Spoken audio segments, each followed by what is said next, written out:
Huge lightning flashed outside, but not all of the castle's inhabitants were warm at that moment. Ophelia, throwing on her cloak, walked through the forest. She stepped in expensive shoes onto the dirty, damp ground. Exhaling steam from her mouth, she was determined to achieve her goal. To this end, she moved forward, confident that everything would work out. Finally, she got what she was looking for. It could finally bring her success. At that moment, the man in the castle, looking out the window, was thinking about only one thing: that he needs to kill his wife. Thunder and lightning continued to echo over the forest for a long time. But at that moment, something happened that radically changed the life of the main character. It was warm in the castle. The morning sun illuminated the walls. The servants bowed respectfully before their mistress, but she did not notice them. Knowing her formidable nature, they were afraid to say even a word. She walked firmly, determined to get what she wanted this time. She threw the door open with a bang and flew into her husband's office. He once again noted that it was time for her to improve her manners. Then he asked why she was barging in on him. Ophelia stood, collecting her thoughts, knowing what she needed. With firm steps, she walked towards her husband and said that she had a request for him. She said she needed a divorce. However, before she could finish these words, the Duke immediately interrupted her. He told her to go away. Even though Ophelia was used to his behavior, she was still confused, after which she exclaimed that he could have given her a chance to finish. However, he looked at her menacingly, demanding that she leave the room. Ophelia was discouraged. This was not her first attempt. She realized that this time, too, I would not be able to achieve what she wanted. So I decided that it was worth holding off on this for now. Turning around, she walked out of the office. After closing the door, Ophelia wondered why this man had become so attached to her. After all, knowing her disgusting character, it was easier for him to get rid of her. She needed a divorce, but she couldn't get it. This decision came quite recently. She was reading a book about how a countess could remarry. It was based on the main character, a beautiful girl who changed her destiny with one action. She nursed back to health an emaciated boy who was found on their property. The countess looked after him while he was ill and was very kind to him. And then it turned out that this was the lost crown prince who disappeared 16 years ago. He proposed to her, despite one circumstance. At that time, the countess was already married. Swallowing page after page of this book, the sick girl became more and more captivated by the plot. He became a spice in his dull hospital life. She closely followed the fate of the main characters, but her attention was drawn to the one who was not the main one in this plot. But it was she who played a major role, her contradictory character causing a storm of emotions. She was the only daughter of Duke MacGuffin, whose name was Ophelia. She was so beautiful that her fame spread throughout the world. But even more famous was her disgusting character. She had already ruined her reputation before she even hit a girl at a debutante ball. She dealt cruelly with her servants. Not a day passed without her scandalous antics. The girl seemed to be going crazy. Tired of her antics, the Duke married her to the only man who was willing to take on such a burden. It was Duke Rysand, who was distinguished by his rather controversial origins. He was not fully human. Half of his being was demonic. Ophelia was categorically against this marriage. She did not want to connect her life with a half-demon. However, he wanted to strengthen his influence, so he was not interested in her opinion. The wedding took place, which was more of a formality. There were no guests, but the marriage was valid, and after the ceremony, Ophelia became the Duke's wife. Soon after, it became known why the father made this decision. After she joined her fate with a half-demon, it was revealed that her father was a gambler. He lost his fortune at cards, and the wedding allowed him to protect his daughter from poverty. However, he could not cope with this, so he decided to take his own life. Ophelia was shocked by this event. She was very attached to her father. However, thanks to her marriage, she managed to avoid paying her debts. Father wouldn't have been able to cope with them anyway, so he chose the only way. But it had a profound effect on his daughter, making her practically insane. She took up black magic, which was banned in the country. She was even locked up in a dungeon, but in the future, one event changed her life. She was invited to a ball in honor of the Crown Prince's return, and when she saw him, a fire of love lit up her eyes.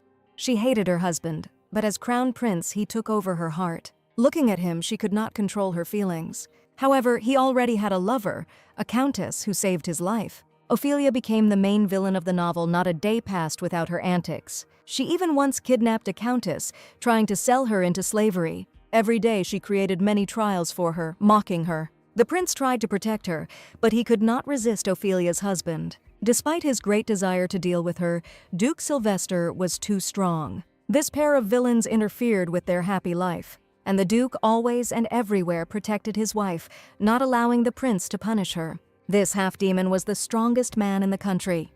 And then the Crown Prince made a fateful decision. He met Ophelia in the garden and asked her to prove his love. To do this, she had to kill her husband, and she didn't doubt it for a second. Using dark magic, she deprived her husband of his demonic powers, and then he passed away. And the Crown Prince rewarded Ophelia for this. However, it was not his love. The Duchess was hanged. Thus ended her life, in which there was no love. Thanks to her, the prince got rid of the two main villains who were hindering his happiness. In this book, only the Countess and the Crown Prince had a happy ending, and the two villains went to the next world. The ending of this book was quite unpleasant. Having finished reading, the girl lying in the hospital threw the book at the wall, and then suddenly thunder burst out and a huge bolt of lightning flashed. The girl opened her eyes and saw a black sky above her. At first, she thought it was a dream, but she felt unpleasantly cold drops of rain.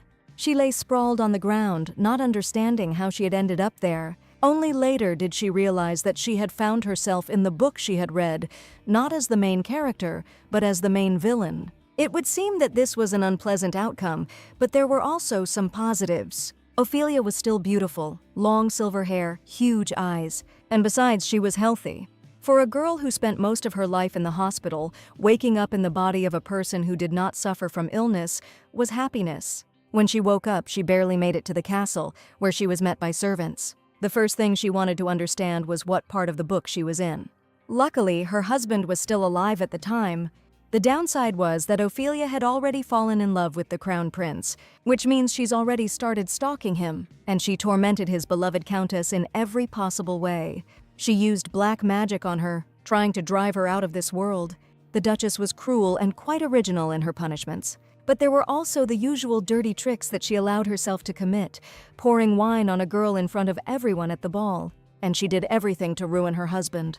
The crowning achievement of her creations was the kidnapping of a girl and an attempt to sell her into slavery, which was thwarted. In general, Ophelia has already managed to do a lot. Despite her beautiful appearance, she was a real villain. Trying to remember when Ophelia finally went crazy, the girl remembered one incident. She yelled at her father, not wanting to marry a half-demon. However, he asked why she disliked him so much. A villain and a demon, they would be the perfect couple. This was Ophelia's last conversation with her father. After his death, she disappeared. After some time, she reappeared in the basement of the Duke's castle. Everyone heard strange screams that chilled the soul. Everyone woke up, the servants were scared. Duke Rhys burst into the room asking what had happened. However, the picture that met his eyes was simply terrifying. Ophelia said she was glad everyone was there and then suggested they all celebrate together. Holding something terrifying in her hands, she said that her father had returned. All this time she tried to summon her father's spirit using dark magic. This finally drove Sylvester crazy, which is why he locked Ophelia in the dungeon. And everything that she managed to bring into the world with her magic, including something that represented her father, he burned. There was no strength left in her arms to get out of there. Even though she had gone crazy, the girl was still attached to her parents. The newly converted Ophelia wondered how crazy she could possibly be right now. Looking at her hands, she wondered if there was magic in them. However, no matter what manipulations she tried to perform on him, nothing changed. Deciding that she would deal with it later, the girl headed towards the window. Opening it wide, she enjoyed the warm rays of the sun. Looking at the world around her, she thought that the most important thing was that she had now become Ophelia, and that meant that if she did everything right, she could avoid her sad fate. All her past life, she suffered from illness and anxiously awaited the arrival of her final hour. For someone who was so close to death, to find himself in this healthy body is just a dream. So she wanted to live her life to the fullest, but first she had to get rid of the main character who hated her and her villainous husband. And this means that she absolutely needs a divorce. As she walked towards the Duke's office, she met a maid. She, lowering her eyes, said that the Duke had gone away on business. Ophelia, who was full of determination, was somewhat confused by this fact. She wanted to achieve what she wanted. Preoccupied with her thoughts, she did not notice how her maid cowered, as if expecting a blow. Ophelia herself thought that nothing could be done, but since the Duke was gone, she needed another plan. She didn't understand what he was even thinking about. He agreed to marry her only to form an alliance and keep the Crown Prince in check. But now she was of no use to him, which is why he was against divorce. A crazy thought came into my head. Maybe he started to feel sympathy for her, although this was impossible. She headed towards her chambers to put into effect the plan that had appeared in her head. The maid followed her, and Ophelia herself thought that she would make him change his mind. However, to do this, she had to act like the original heroine. And that means becoming so terrible that her husband would crawl to her on his knees. She had to make him start begging her for a divorce himself. Her plan seemed quite brilliant to her, and she set about implementing it. And for this, she needed assistants who would help her ruin her husband. The maid screamed when she saw them. She recognized each one who had come to Ophelia's chambers. These were the most famous designers of the capital, 3 women who embodied fashion in the country. Seeing the maid's reaction, Ophelia smiled with pleasure. She didn't just invite brilliant couturiers to replace the usual employees, including Madame Yona. She made the most expensive shoes with precious stones. Madame Ant, who was famous for her expensive clothes, was also here. And Mademoiselle Shine, while everyone knew that their arrival would cost a pretty penny. They were supposed to bring catalogs and fabric samples. However, Ophelia noticed that they were behaving rather strangely. They bowed politely to her, but seemed to be shaking with fear, although Ophelia did not even have time to say anything. And then the thought occurred to her that perhaps the real Ophelia had beaten them, but the girl decided to pretend that she had not noticed the fear and asked if they had brought the catalogs. Mademoiselle Shine immediately handed them over, noticing that these were all the catalogs for the current season. Ophelia sat in front of them, but decided not to choose a dress. There were a lot of outfit options in these catalogs. She decided it was time to take the first step in her plan to get a divorce, after which she said that there was no need to look through these catalogs. And to the surprise of those present, she said that she wanted to buy everything they had. Her first step was to spend recklessly, so that the Duke would think about what to do with such a wife. The assembled girls were very surprised, but something seemed wrong. Her maid asked if my lady was sure of her decision. There were at least 10 dresses in one catalog, and accessories were also priced separately. The girls smiled contentedly and wondered if the original Ophelia would not have been shocked by such luxury. The maid asked again if she was sure about all these purchases. However, Ophelia asked what could be wrong with them, but she did not expect such an answer from the maid. The young girl noticed that the lady looked a little different from herself, which left her dumbfounded.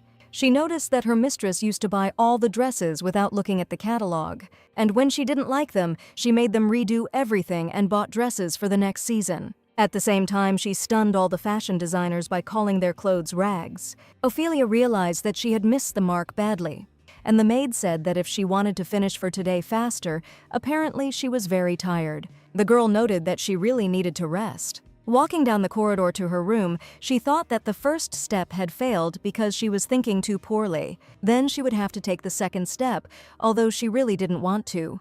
She knew that Sylvester knew all his servants by name, despite the fact that there were more than 100 of them. He values them very much, so Ophelia wanted to start tormenting them. And first of all, she got to the bottom of the maid she met on her way. She noticed that there was dust all around and that everything here needed to be washed. The girl was confused and said that she would do it immediately. But this was not enough for Ophelia, so she decided to go further. The girl had already cringed. It was clear that this was not the first time the mistress had attacked this maid. Despite this, Ophelia wondered whether it was worth it for her to act so lowly for the sake of a divorce. However, she couldn't put the car into reverse, so she continued on. But in her mind, she still asked for forgiveness from the girl, whose name she didn't even know. And then she kicked the bucket of water so that it spread across the floor. It was quite an unpleasant sight, but her husband left her no choice. But it was hard for the recently reborn one to watch the maid suffer. After all, she herself was poor, so she could not look at this with complete equanimity. Ophelia tried to hold on, not to show her true feelings, but in her soul there was an unpleasant feeling that she was doing wrong, especially when she saw how the young girl carefully wiped up the spilled water from the floor. At that moment, the butler appeared. Ophelia decided that she needed to make the old man cry. She was ready for a fight, thinking that he would start to get upset. However, his face remained friendly and unperturbed. Then Ophelia decided to say that she raised this incompetent servant, so what problems were there? She expected the butler Oliver to lose his temper. Looking intently into his eyes, she expected a negative reaction from him. However, it was in vain. As he immediately made a strange gesture, he clapped his hands. And he even shed a tear and said how good it was. Ophelia froze, not understanding his reaction. Oliver said that apparently the maid was not attentive enough and washed the corridor with dirty water, and he was so happy. His behavior was as strange as could be. Ophelia was confused. However, he had already looked at the maid, after which he apparently came to some comforting conclusions. He said that his mistress, despite her strong indignation, had never even hit her. She didn't stick a toothpick in her eye like last time, and she didn't force me to wash in dirty water. She simply knocked over the bucket, and the butler was touched by such kind behavior of his mistress. And the girl realized that she wanted to cry. Her second step to getting a divorce had failed. She realized that this was a completely different level. Her predecessor had a disgusting character from birth. Then she thought she had only one option left. She hid behind the door, waiting for the passing servant to disappear from sight. Then she opened the door to her husband's office. She decided that this would allow her to outdo the real Ophelia. Since the Duke was not in the castle, no one could disturb her, and she could easily steal money from him right from his desk drawer. She knew from the novel what she would have spent the stolen money on before. For this, she would use some handsome guys for entertainment. However, unfortunately or fortunately, her bad reputation is so widely known that no man would want to get involved with her. There might be some huge check or something else lying around that would make her husband lose his temper if it went missing, and she thought again with sadness that it would be better for both of them to just get a quick divorce. She remembered that he had already refused her 5 times, each time throwing her out. One look at his face was enough to make her want to leave. His mug would haunt her nightmares. At that moment, something interesting caught her eye. She thought that perhaps not all was lost. A stack of some letters fell into her hands, and she realized that she had seen this seal somewhere before. It was possible that it belonged to the royal house, but it was not possible to examine it in more detail.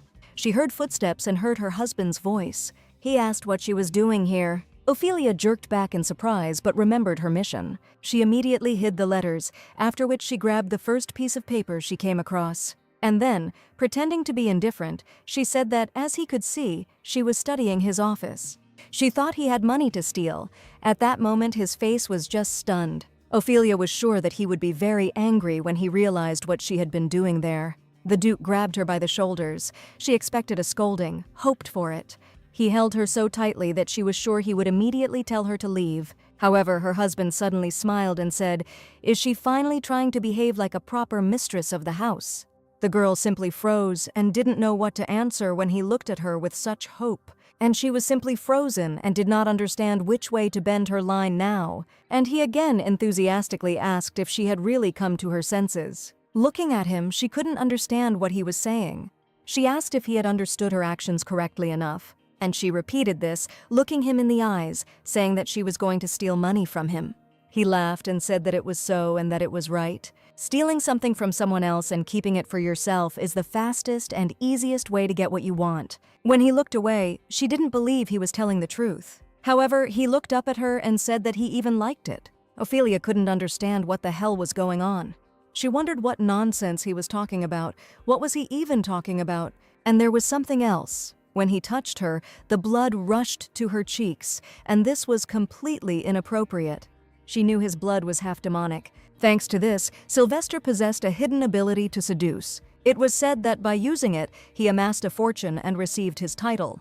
She suddenly realized that he had just tried to fool her in the same way, but his charms would not work on her. She would not obey. After which, she asked if it was really customary in his family to encourage theft. It was the first time she had heard about this. The Duke asked if she knew that he headed the Information Guild. She answered in the affirmative, but she was embarrassed by the sly smile her husband gave her. But then she saw her precious bracelet in his hands. She looked at her wrist and couldn't figure out when he had managed to steal it. However, the Duke stated that he did not see the difference between stealing money and stealing information, and that in his guild they obtained information using less than honest methods. After which he turned around and said that if she wanted, he could teach her a couple of tricks. Ophelia suddenly thought he was crazy, and at that moment she realized that her last hope had also melted away like smoke. He grinned and looked back at her, and she couldn't resist. She shouted out what else she needed to do to get a divorce. He turned to look at her in surprise. Ophelia suddenly realized that she had said it out loud. The Duke turned and headed towards her. He leaned over her and asked why she was suddenly asking for a divorce. Didn't she say she would suck money out of him until he died? After all, wasn't it she who just recently told him that it would be better for him to freeze since his only value was his face? Ophelia asked him to shut up, told him to forget about it and just give her a divorce. One husband turned away and said that he didn't want to. She asked why. And he looked at her with his demonic eyes and said that he had the same question for her. She loves money and he is damn rich. Besides, he's handsome, and she should be happy just from the opportunity to look at him because he's one of the most handsome men on the continent. Why does she want a divorce? Because the status of Duchess Rysand gives many advantages. Yes, her husband turned a blind eye to her interest in the Crown Prince. It was no wonder that he didn't understand why she was suddenly asking for a divorce. He must have thought she had ulterior motives, so she decided she would have to come clean.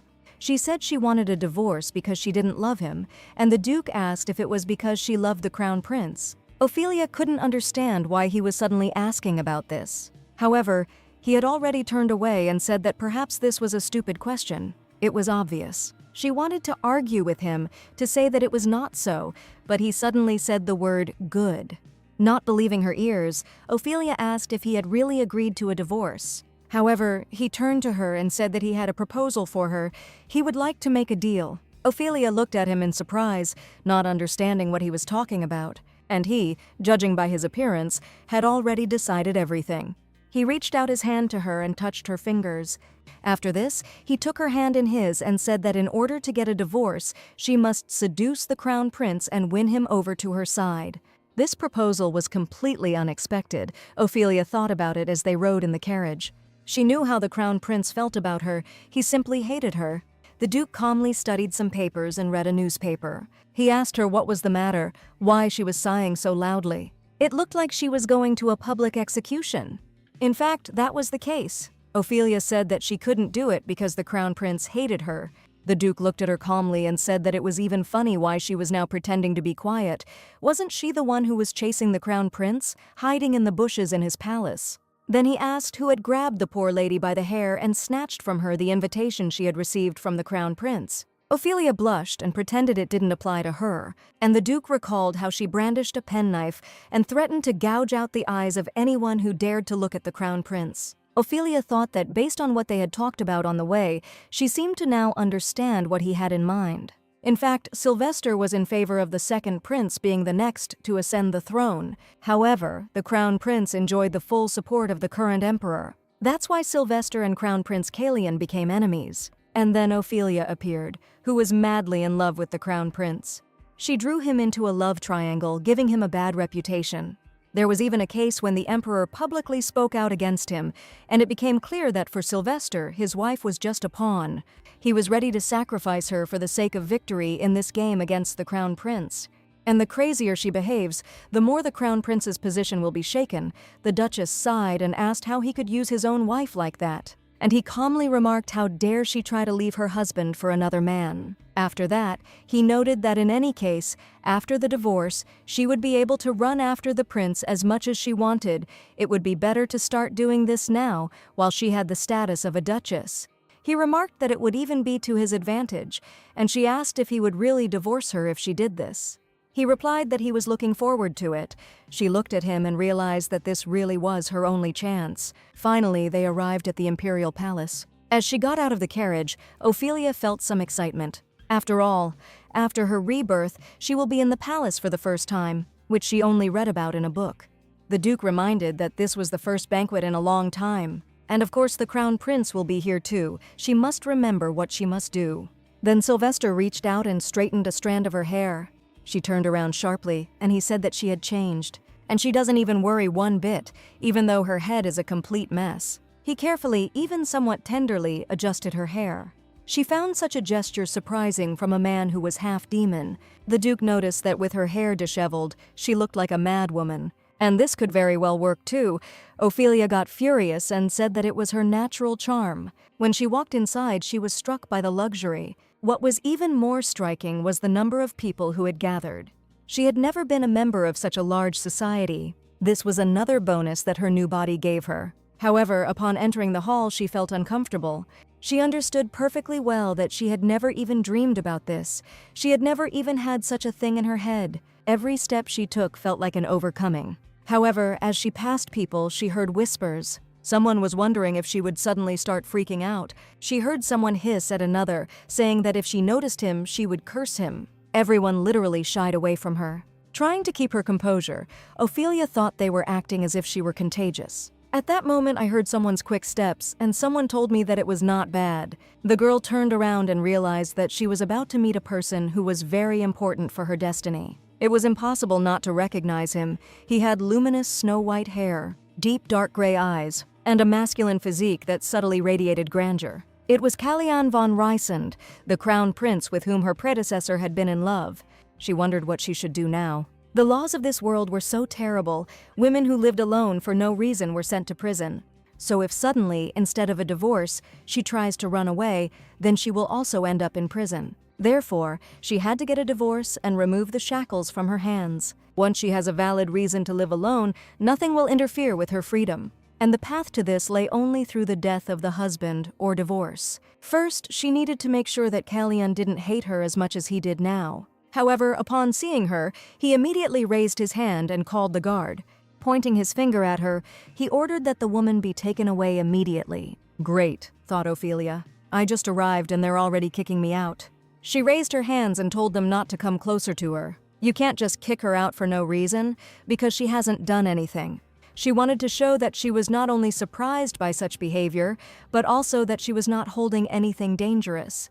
The prince seemed surprised by this. Then he said that it was quite funny. Of course, nothing had happened today yet. But does this mean that what happened last week is forgotten? Ophelia froze and wondered what he was talking about, since she hadn't done anything bad since she got into this body. However, he said that there was no need to pretend that she didn't understand what he was talking about. Stealing invitations, waving a knife and making threats, what else could he possibly talk about? Ophelia didn't understand. However, he said that since she was making such a puzzled face, he would explain. A few days ago, the Countess received a parcel from an unknown addressee. The girl thought that the package for the main character could have been sent before she got into this body. Inside was a box filled with dark magic. If there had not been a priest by the Countess's side, she would undoubtedly be cursed now. The Crown Prince asked if she knew what was written inside. There was a wish for the fox bitch. Ophelia understood that her predecessor had not wasted her time. However, she pretended not to know who could have sent this. What a terrible person. But the prince looked at her with such a menacing gaze that she realized that this trick had failed. She thought that in fact she had nothing to do with it, but it was better to give in now. The prince declared that if she approached the countess even once, he would not let it go. She raised her hand in a conciliatory gesture and said that she would do as he said and would not approach her.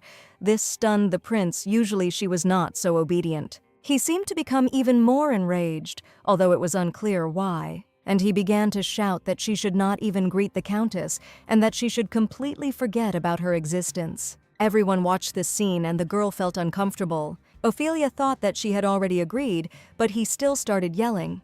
She had just started to say that he could convey her words to the countess, but he called her by name loudly. Then he made an unpleasant face, raised his hand and told her to go away. If she doesn't want to leave on her own, let the guards take her away, and he called her a vile villain. Ophelia was about to leave. It was really very unpleasant, but she felt the touch of a warm hand from behind. And then she heard the voice of her husband, who told the prince that he was rather harsh with his wife. The prince suddenly cooled down, although his face did not become particularly pleasant. And Sylvester noted that no matter what curse or message was inside, the prince had no proof that Ophelia was the sender. Then he added that there was something else. He said that his wife was a duchess and His Highness should not behave so disrespectfully towards her. Now it was Ophelia's turn to be surprised. However, the prince decided to play his own trump card. He noticed that there were rumors that his respected wife wanted to divorce him, after which he asked why they were still together, and Ophelia wondered how he knew what they were discussing. Kalyan declared that even the duke's wife loved another, without even naming her name. Ophelia was simply shocked. Where did such complacency come from? This arrogant expression on his face, he is the main character, but he acts like a child and is all glowing. She decided that this would not lead to anything good and told her husband that it might be time to go. However, the story did not end there. The Duke decided to answer the prince's question, which left not only him stunned. He said that they still haven't divorced because he truly loves his wife. The prince was simply taken aback. Ophelia was even more discouraged. Everyone around the hall was also whispering. Ophelia heard someone say that Duke Rhysand was so in love. How lovely. Others said it was so romantic, but that he was attracted to a villain like her, even though they could be pretty hot. Ophelia was just about to be indignant when she saw her husband wink at her. But she still stood there in a stupor, so he winked at her again. She finally realized that it was all a lie, but he had his reasons for behaving this way. After this, the ball continued, but Ophelia was embarrassed. She was looking for her husband, who had disappeared somewhere. Finally, she found him in one of the living rooms. He was talking with one of the nobles. Ophelia said that they needed to talk. The Duke remarked that his wife could not live without him, and those around him laughed and said that they were acting as if they were still on their honeymoon. Apparently, the rumors were not true. Sylvester went after his wife and said he was glad she had managed to get him out of there just in time, as there was a terrible topic of conversation brewing. She was indignant and stated that it was not intentional, it was just a coincidence, but there was something more important. She pushed open the door leading to the terrace and asked why he had behaved like that in front of the Crown Prince. He asked her what they were talking about, and she reminded him that he had said that he loved her. The husband replied that this would make the Crown Prince more interested in her. Ophelia couldn't get her head around it. The husband said that the thought that he could take away Sylvester's beloved woman would excite the prince. The girl asked if all this was part of the plan, and he replied that it was. She gritted her teeth as he played with her again. She breathed out a phrase about how it infuriated her, but she couldn't do anything about it. After this, she coldly remarked that next time he should at least warn her. Everyone was so excited by his confession that they did not hesitate to whisper right behind her back. The husband asked if she was just listening, if she should have given them a dressing down, as she usually does. The girl was embarrassed and said that she no longer does such terrible things, after which she declared that his plan would not work. The Crown Prince would never love her. He even saw how he looked at her. The prince made such an unpleasant, disgusting face that apparently that was exactly the feeling she was experiencing. The Duke noticed that he was always like that, and the mere sight of her shadow made him tremble like a girl. However, Sylvester reached out to her face and told her that she could handle it. While adjusting a strand of her hair, he said something unexpected to her. He declared that she would succeed because she was the most beautiful woman on the continent. This confession completely confused the new owner of this body. And then she suddenly felt a tingling in her fingers. In the moonlight it shone so brightly as if it were sprinkled with stardust. Could this have been the effect of his seduction? At one point she thought it might be something else, but she dismissed the thought immediately, after which she said that beauty means little if she has a disgusting character. Her husband said that it was good that she understood this. She indignantly told him to shut up, and he immediately agreed with her. Looking down, she thought she had no other option. Then she turned to him and firmly said that she agreed to the deal. The thing is, she knew the original plot. There had to be a way to get the Crown Prince to pay attention to her, and she would be able to find him. After this, she added that she had one condition. Her husband was surprised. She said that she wanted her husband to pay her every time His Highness the Crown Prince showed interest in her. Money always interested her. Her husband knew this very well. However, he was surprised by this condition. Ophelia said that she wanted to live a carefree life after the divorce and that she would need money. Therefore, there will be a different tariff for each letter, 10 gold coins, 20 for each bouquet, and they would discuss the rest later. Ophelia asked what he thought about it. The Duke was in no hurry to answer. He was lost in thought. After that, he suddenly smiled his seductive smile and said that it sounded good. Then he tossed her a coin and said it was the first installment. Ophelia was simply shocked by such value. It was a gold coin with the royal seal and was worth 50 ordinary gold coins. She lowered her eyes and said that she would accept it with gratitude. Turning away, she allowed herself to rejoice at her first success. To this, the Duke said that she was truly something. He had never seen her like this before. After that, he asked if she wanted him to share some folk wisdom with her. Having received an affirmative answer, he told her to always return as much as she takes. Otherwise, you could lose your arm. He allowed himself to grin, a demonic smile she didn't see very often. He usually held back, so Ophelia was a little embarrassed and even a little scared, and he returned to his normal appearance and said that she better remember this. After which he turned away and left the terrace. Ophelia chuckled to herself and thought that he should go somewhere far away. After that, they left the castle. Finally being in her own place, she could think about it. Lying in bed, she recalled the past day. She thought that given how much Caelian hated her, she might as well lose her head instead of her arm. So this folk wisdom was not even applicable here. However, she thought that the most effective way to achieve what she wanted was to act like the main character. In the novel, the love between Fleur and Kallian began when she saved his life. After this, she continued to help the Crown Prince, which deeply touched him. And the love between them gradually grew stronger. Therefore, she will have to try hard. The original plot may of course change because of this, but what difference does it make? For now, the only thing that was important was to survive. The next day, Ophelia drank tea thoughtfully.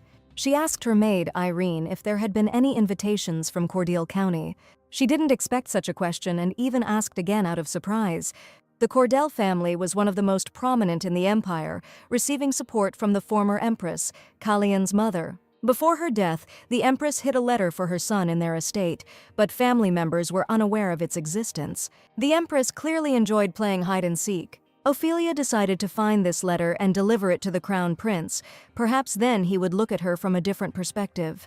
The maid asked again if she was really expecting an invitation from this family. Ophelia still couldn't get used to the fact that she was on bad terms with almost everyone. The maid filled her in on this and then added something else. She said that, to be quite precise, her mistress hated the Countess. She always irritated me with her licentiousness, and that's why her mistress always burned the invitations. Ophelia understood from all this only that there were no invitations. The maid noticed that there had definitely been no invitations since the last imperial ball, where she had doused the Countess with water.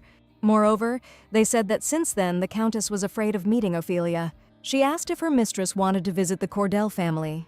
She said that she would like to, but she couldn't since she wasn't invited there. Irene asked if that had ever stopped her. The Countess had a tea party where she showed off a new gift she had received from her husband. Everyone admired the precious necklace, in the center of which stood a huge ruby. The women flattered her, interrupting each other, saying that she was the only one who could wear such bright jewelry. They even asked to share the secret of such a wonderful relationship. The Countess noticed that in her husband's eyes, she was the most beautiful woman in the world.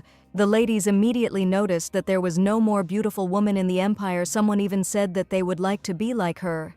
The Countess was flattered by this, and it raised her self-esteem, and she knew perfectly well that this was precisely why she was arranging tea parties. However, she was embarrassed by the fact that one of the guests sat with her eyes downcast. She couldn't understand what was wrong with her, why she was looking at the floor. However, she did not interrupt the compliments that were showered on her, although she had once heard that this girl's family was on the verge of collapse. She came here for her share of attention. Why doesn't she even try to talk? The Countess decided to teach her a lesson later, and then asked the girls if she could try on the necklace.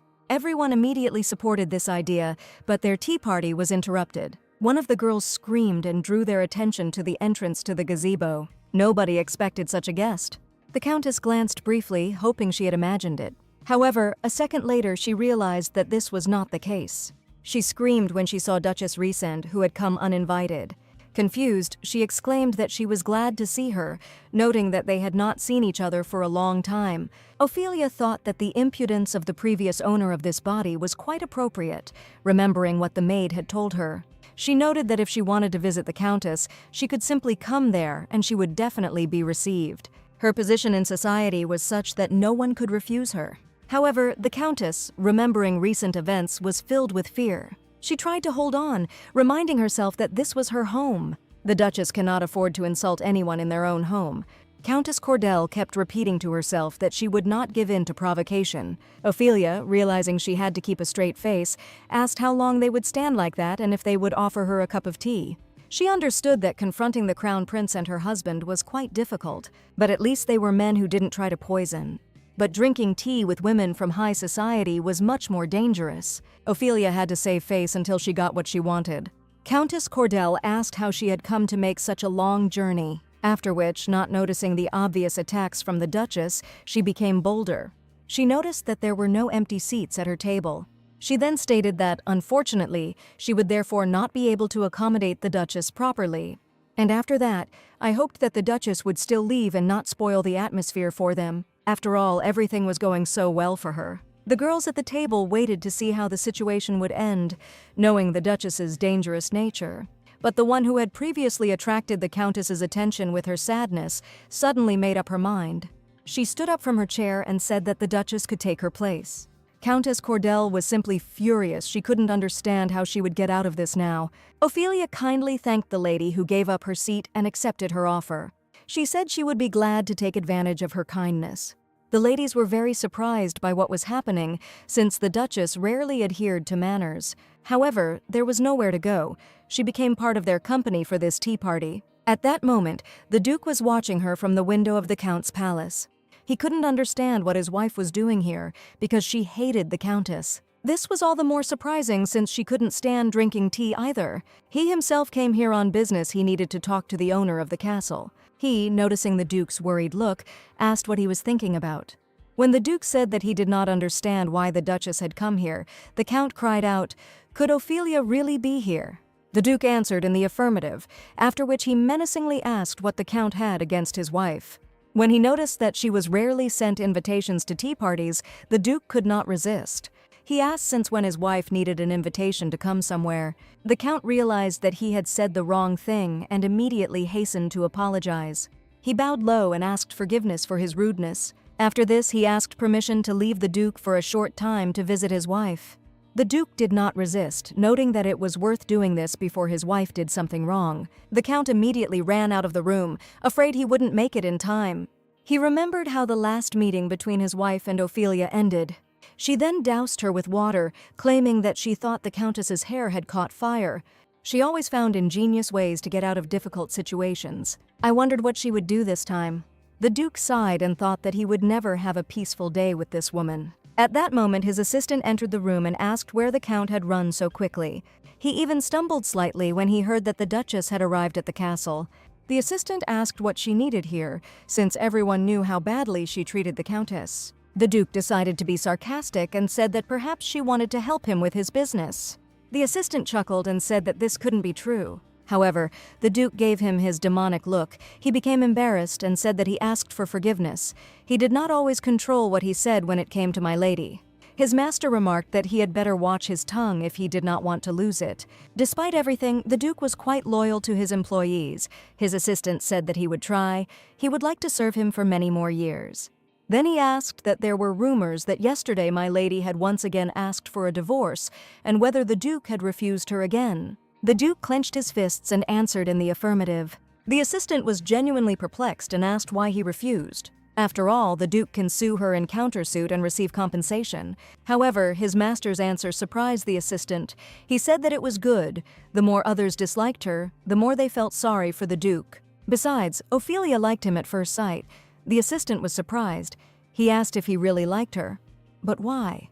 The Duke remarked that he could tell at first glance that she was different from the others. She is the only one who did not succumb to his demonic charms, and her terrible behavior distracts attention from the actions of the Duke himself. Everyone thinks that she is disgracing the family's honor, that she is unworthy of bearing this title. The assistant thought this was really so. However, the Duke noticed that her behavior only played into his hands. The worse her reputation, the less attention he received, and hadn't the recent increase in transport tax been quickly forgotten after her stunt with a knife?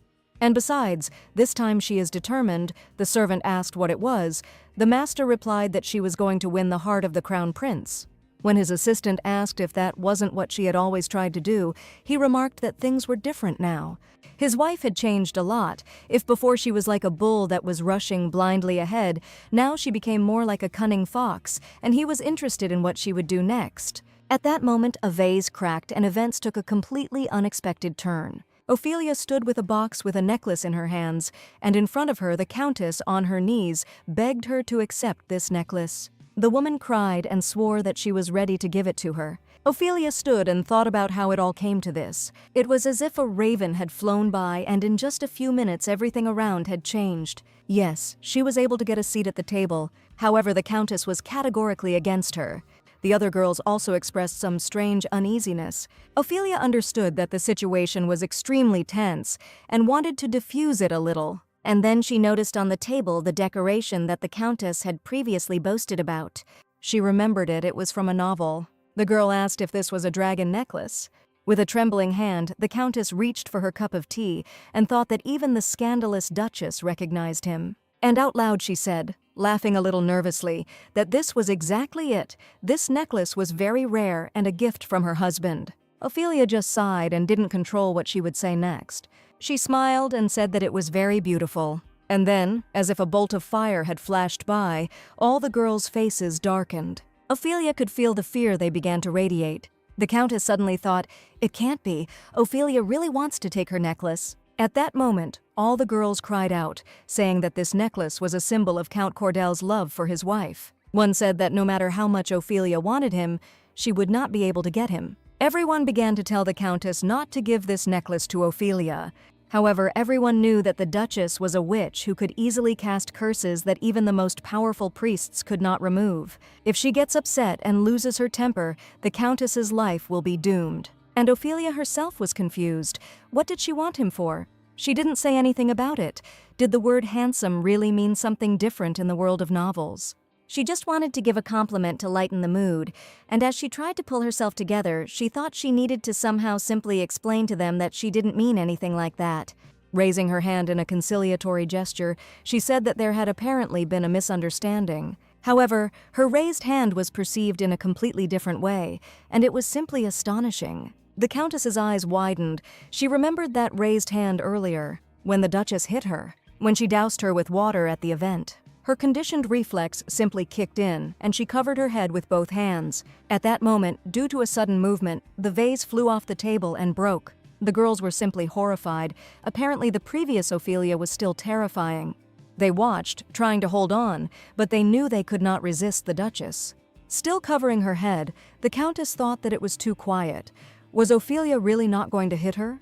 Maybe she was overreacting. However, suddenly, looking up, she saw a terrible picture of a dark witch, and on her dress there was a stain spreading like blood. The Countess noticed her dress, but suddenly wondered why she wasn't angry with her. She may be holding back, but it's not like her. Apparently, she heard somewhere that she had a dragon necklace and came all this way for it, and he's just looking for an excuse to get what he wants. The Countess was convinced that if she did not give her the necklace, this woman would definitely take revenge on her. She herself was not afraid of the curse, but there was a person she was worried about. She didn't want Ophelia to harm her husband. She loved her husband very much and was ready to pay any price for his happiness. So she pulled herself together and resolutely headed towards the Duchess. In her hands, she held a box with a dragon necklace, and approaching the Duchess, she said that she would give it to her. Ophelia still stood there in a stupor, not understanding what was happening. And the Countess, who thought only of the happiness of her beloved husband, held it out to him with tears in her eyes and said that she asked to accept it. Even the Duchess's shocked expression, which still prevented her from comprehending what was happening, did not stop her. Why does the Countess, out of the blue, give her the necklace and even beg her to take it? Ophelia thanked him shyly and mumbled that she hadn't come here for that. She didn't need the necklace. The Countess raised her tear-filled eyes to her and asked what she wanted then, since they had nothing more valuable than this necklace. Ophelia thought it was just some kind of surrealism. At that moment, the girl who had given up her seat at the table offered her a handkerchief. Ophelia was completely out of her mind from what was happening, and she thought about what she should do with him. Should she really offer the Countess a handkerchief to stop her crying? This world of novels was slowly driving her crazy. She didn't understand how she should act. Having decided that this was exactly what needed to be done, she nevertheless accepted the flow. The Countess still stood with her head bowed, thinking about the horrors that might await her ahead. And Ophelia handed her a handkerchief and told her not to cry. The Countess hiccuped, thinking that if she continued crying she would feel worse. Ophelia warned her about this. Seeing the horror frozen in her eyes, the Duchess thought that she had again misunderstood whether Ophelia had really been mocking her so much. She thought that the Countess was too badly traumatized, and she made it even worse by trying to pat her on the shoulder. At this moment, the Countess's patience and strength were completely exhausted. She asked my lady's forgiveness and said that she was not feeling well, so it seemed the tea party would have to be interrupted. After which she turned around and simply ran away. Ophelia tried to stop her. She ran after her, not realizing that she was driving the unfortunate Countess absolutely to horror. And the box with the necklace remained on the table. Ophelia thought that she must have a talent for stealing other people's things. This necklace was very expensive. It was made from the shed skin of a dragon and adorned with a fire ruby. Its value was beyond imagination. What can I say? This necklace could have saved an entire mine. Ophelia remembered that she had begged her husband for money and had behaved like a poor beggar. And with this necklace, you won't even have to think about seducing the crown prince for a couple of gold coins. You can just live your life to your heart's content. But she remembered how scared her maids were. There was such horror in the eyes. She remembered how the countess covered her head, expecting a blow. It was horrible. No one deserved to be treated like that. Why did they put up with it? Ophelia called out to one of the maids. She told her to inform her master that the Duchess was requesting an audience with Count Cordell. The girl decided that she could not accept something so valuable, and the Count accepted her almost immediately. At the same time, he asked for forgiveness, noting that if he had known that the Duchess would visit him, he would have prepared better. She noted that there was no need to apologize since she had dropped in uninvited. After which, accepting the cup of tea offered to her, she said that apparently the Count already knew that the Duchess had received a dragon necklace from his wife. He replied that his wife had decided to give Ophelia a gift. The Duchess couldn't help but smile. What a present for me. What was given not from the heart but out of fear of dying is terrible. Ophelia smiled and said that she was returning it. The Count was shocked, but Ophelia, ruining her entire previous reputation, declared that this was too valuable a gift for her.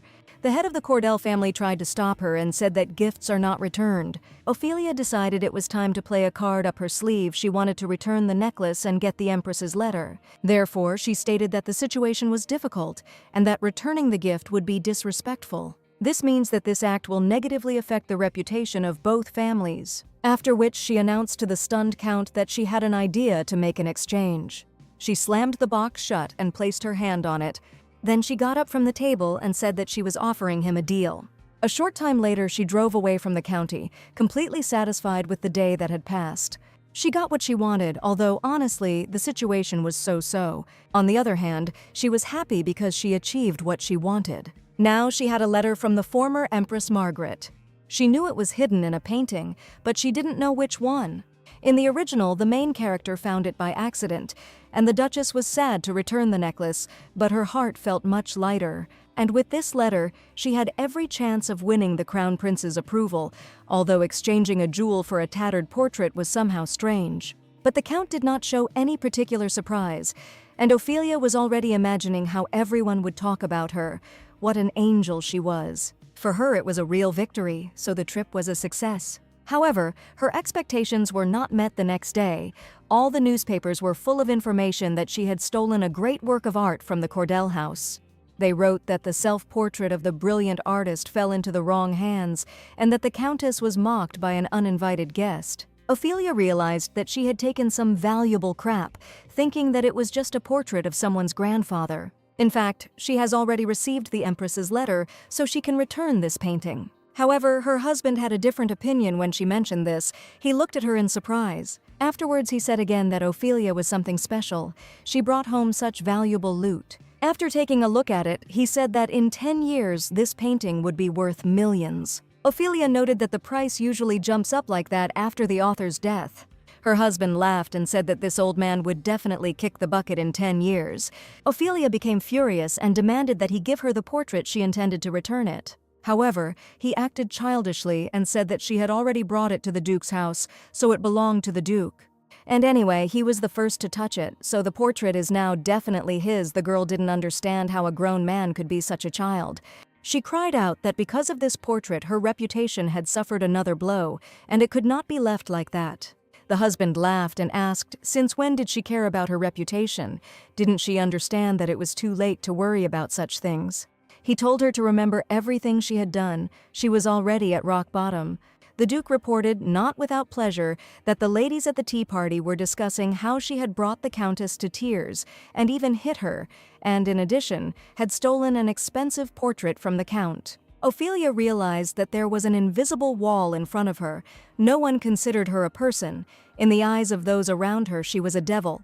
And even if she tries with all her might to live differently, to care and help others, this world will always see only evil in her. She suddenly became very upset. The Duke noticed this.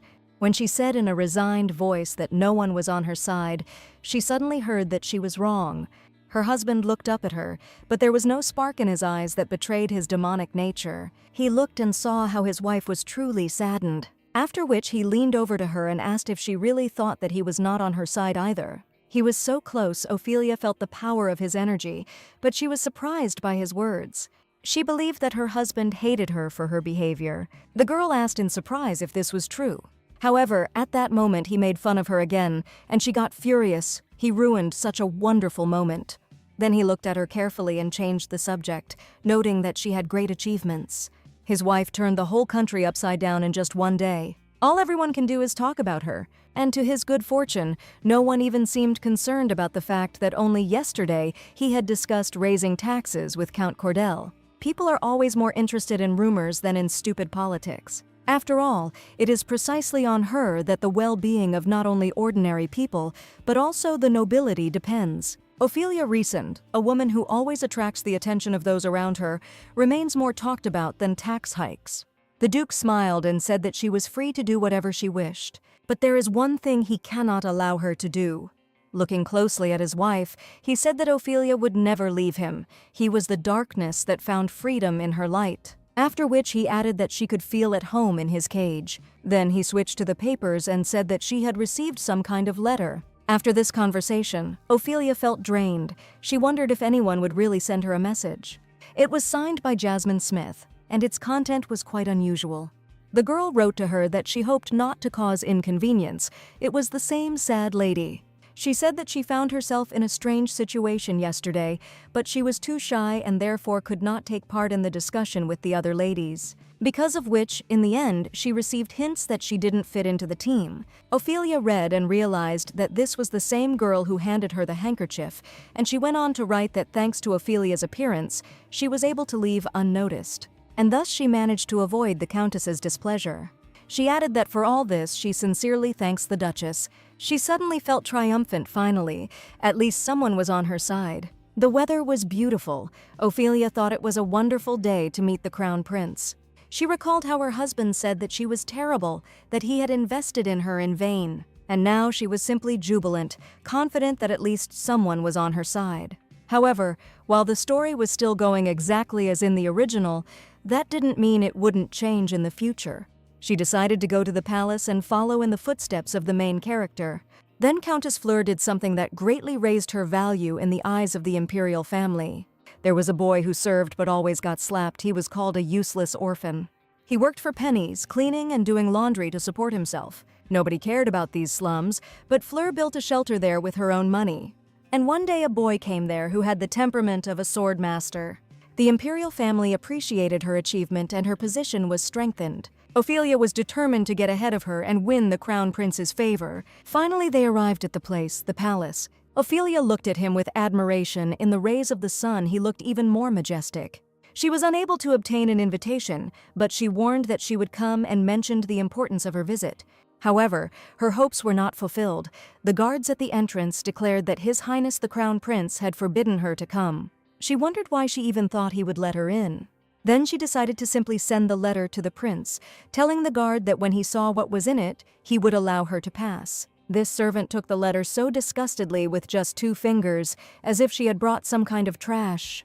The Duchess thought that such behavior on the part of a servant was simply unacceptable, after which he told her to wait, suggesting that she spend time in the gazebo. Ophelia was outraged by the servant's behavior, but was confident of a successful outcome.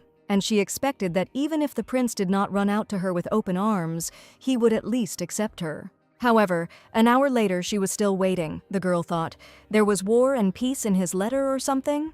The sun was about to set soon. Had they really forgotten about her? As luck would have it, her leg also cramped up. She was trying to stretch it when a servant came up and apologized for the delay. He noticed that she had had to wait too long, but she could tell from his tone that nothing good was in store for her. Nevertheless, having cleared her throat, she asked if he was ready to take her to the living room, but he said that he couldn't let her in. Ophelia asked if he had given her the letter to the Crown Prince, and he answered in the affirmative. Then she asked if the prince had read it. The servant again answered affirmatively. Ophelia thought how he could drive her away after that, but the servant asked permission to voice His Majesty's words, and reading from the paper he said, "Go away." It was a complete failure. The Duchess did not expect this. Does he really hate her that much, since she brought him a letter from her mother? And what did she get in response in the end? Get out of here. Did he really send a servant to tell her this? She tried so hard to get this letter and he just threw her out and she couldn't stop crying. The letter was her best hope for improving her relationship with the prince, and she thought the plan was perfect, so she didn't prepare any backup options. She had already thought that maybe she should go and build a shelter, and if she did charity work, he might believe that she had changed. However, at that moment, Ophelia realized that she was not alone. Someone called her name, and she couldn't help but realize it was the main character. Although she was the main villain, she nevertheless admired Fleur. She asked in a gentle voice if it was really Ophelia. The Countess herself represented the highest good of the work. She possessed an angelic character. She was the benefactress of Crown Prince Kalyan, an absolute being standing above all others. Fleur William was the Crown Prince's lover. I had never met Ophelia before, so I was amazed and tried to take a closer look. The Countess suddenly folded her hands in front of her and asked if it had been rude of her to greet the Duchess first. Ophelia smiled and said no, it was just that the light got into her eyes and she couldn't answer right away. She smiled and said that it was a great relief, by the way. In the novel, she was the most unambiguous heroine of all. The Countess said that she became very nervous when they suddenly met. But to be completely honest, Ophelia was much more nervous than she was. After all, she had done so many terrible things to Fleur before. In the original, these things got worse as the story progressed. And in the end, she was executed. It was the darkest end. Her attacks on Fleur made Kalyan furious. She needed to remember that Ophelia was a sinner in front of this girl, and in order to survive, she needed to befriend her. So the Duchess asked how the Countess was doing. They hadn't seen each other for a long time. The girl reciprocated the courtesy, asking how my lady was doing. She replied that everything was fine, and Fleur noted that she was glad to hear this. After that, she said that as expected, my lady was as kind as always. It was so innocent and sweet. Ophelia could almost feel the halo lighting up above her head and angel feathers flying. And this despite the fact that Ophelia mocked her. It seemed that the Countess did not hold a grudge. Could this really be the blessed heroine? The girl asked where she was going. Ophelia replied that she was trying to meet with the hereditary principal, but she was shown the door. Countess Fleur sighed sympathetically, but Ophelia felt a slight smile. Did this little angel really smirk? However, afterward she said that she was heading to the Crown Prince and would definitely tell him that she had met with the Duchess. Ophelia now doesn't understand what kind of stone she received in her garden. But she still said goodbye to her sweetly, without showing any objections. Finally, the Countess wished Ophelia a safe journey. But she still couldn't understand. Maybe she really just imagined it. After all, when we were saying goodbye, the girl was cuter than ever. It was so sweet it hurt my eyes. The Duchess headed towards the house, still pondering this event.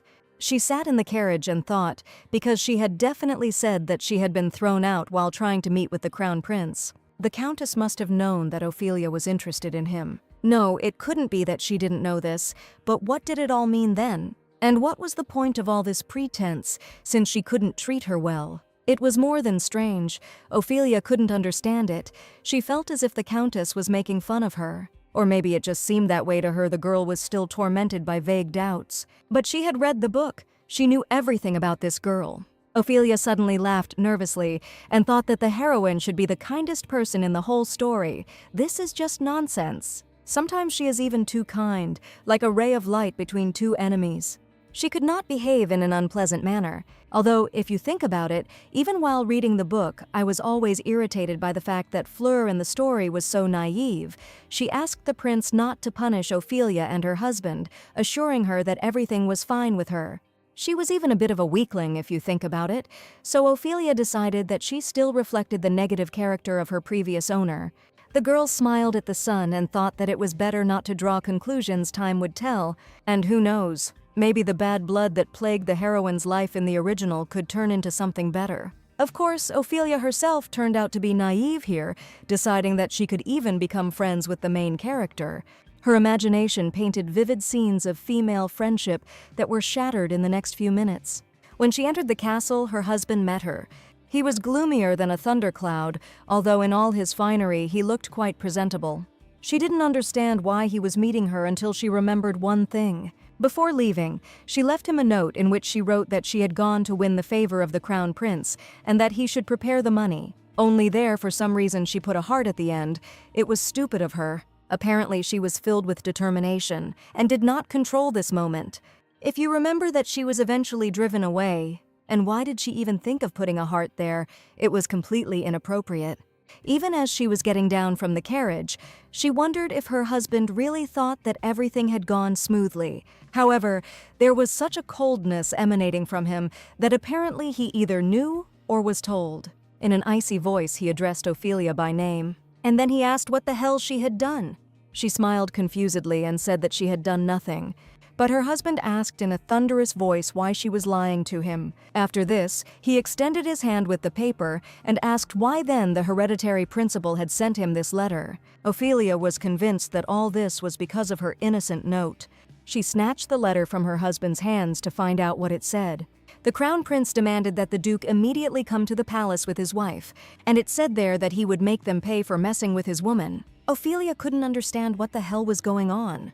The husband replied that he too would like to know what she had done, that the crown prince had sent such a thing, Ophelia claimed, something absolutely nothing. He looked down tiredly and said it was time to go. Before arriving at the palace, Ophelia was anxiously awaiting what was about to arrive. The servant who had previously behaved so disgustingly towards Ophelia came out to meet them, and here he bowed submissively.